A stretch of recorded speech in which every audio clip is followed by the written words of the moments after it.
Hvala lepa za povabilo in uvodoma seveda najprej pozdravim gospoda Hedla, seveda tudi spoštovano gospod ravnateljico Dunjo Legat, gospoda Partljiča, vse visoke goste, vse obiskovalce danes na tem dogodku.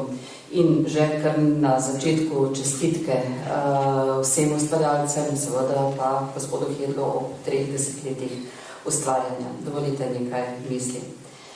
Maribor kot drugo največje mesto v državi in središče te regije premore raznolike založbe, ki pokrivajo širok spekter izdajanja knjig, kar si naše mesto seveda tudi zasluži. Kot mesto, ki si želi napredka, razvoja in znanja, je izjemno pomembno, da v času, ko je ta panoga v krizi, ohranjamo tovrstno diverziteto.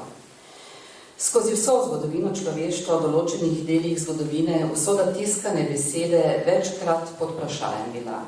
Ko so v temačnih tiskarnah tiskali revolucionarne besede razsvetljencev, intelektualcev, filozofov, matematikov, ki so odkrivali do tedaj še neznane vednosti in spoznanja sveta, so kljub mnenjem, da gre za herezijo, njihove besede in filozofije preživele.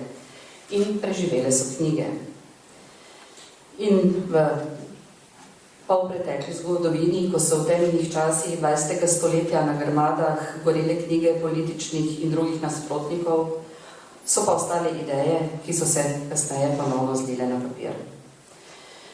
In danes o pojavu televizije in seveda še posebej danes, kasneje svetovnega spleta ter družbenih omrežij, je bilo veliko govora, strahu in špekulacij, da bo pisana beseda zamrla. Slabo ne bi se pisala časopisnim hišam, revijam in seveda tudi knjigam, pa vendar je natisnjena fizična knjiga ostala. Noben splet, mobilni telefon, elektronski bralnih knjig, ekran ne more nadomestiti tega občutka, ko knjigo primemo v roko, novo ali izposojeno ali rabljeno, tega občutka, ko nas prevzame njena teža, množina in seveda globina in veselje v branju. Veseli me, da je seveda tudi vam uspelo, da je knjiga preživela in da danes praznujete 30 let delovanja.